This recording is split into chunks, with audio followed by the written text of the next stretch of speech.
Hi guys, welcome to Real Talk, and in today's video I'm going to be discussing my review on the brand new film Crime 101.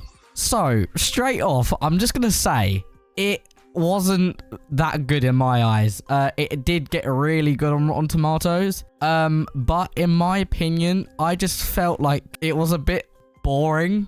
Like, don't get me wrong, like, they really did make the tense scenes really good. Like, as a viewer, I felt tense during them scenes with, like, in one part of the film, there was a car and motorbike chase. I felt tense during that.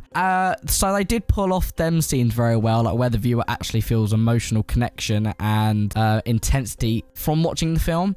I felt like it was kind of a restrained film, if that makes any sense at all. If I had to say about this film, I have to say it was kind of like a concept film. Like, it was a good concept. I thought this was a stylish but emotionally crime thriller that just felt like a concept to me, than really a full told story, if that makes sense. To me, it wasn't particularly a film that was memorable. Would I see it again? No.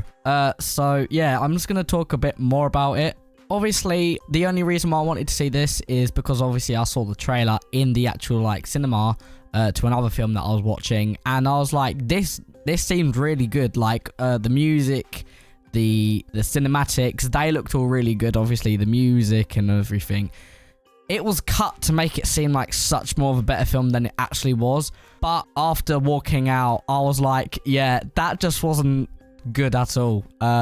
Yeah, so I was really disappointed. If I had to put it in some words, Davis, which in the film was played by Chris Hemsworth, his character was kind of like a Dexter. Like, it's always with precision. He follows a code not to hurt anyone. Obviously, Dexter's not like that. He hurts people, but obviously he does it for a reason.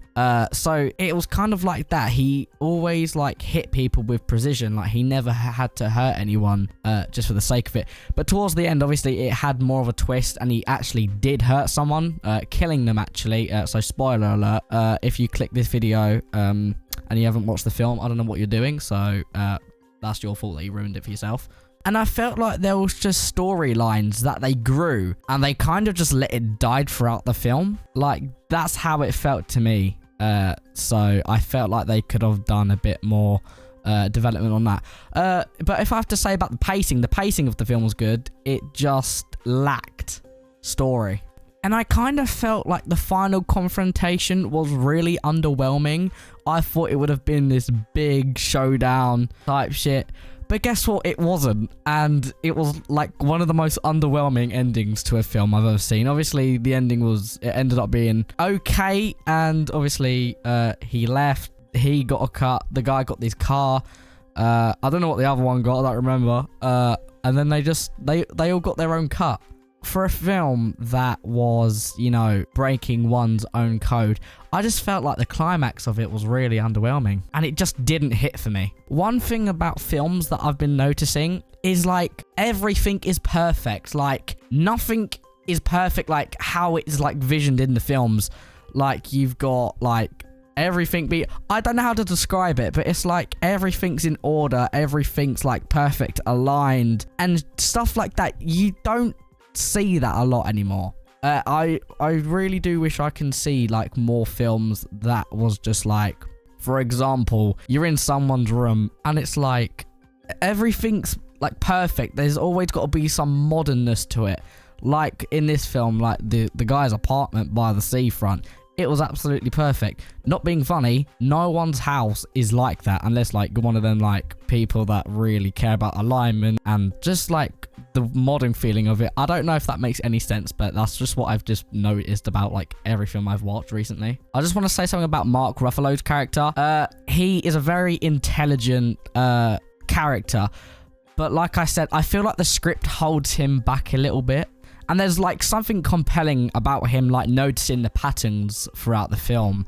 And throughout the film, he ended up being right. But like I said, the film really does hold him back. And I felt like the final confrontation at the end of this film, it could have been so much more impactful than it was.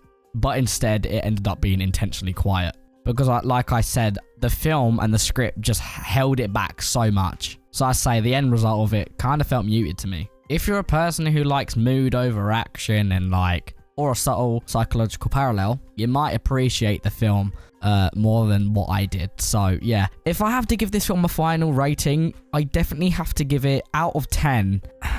The car scenes were great. They were really good. And I have to give this film a 4.5 out of 10, which was really disappointing because I thought this film, going into it, I thought this was going to be a really good film.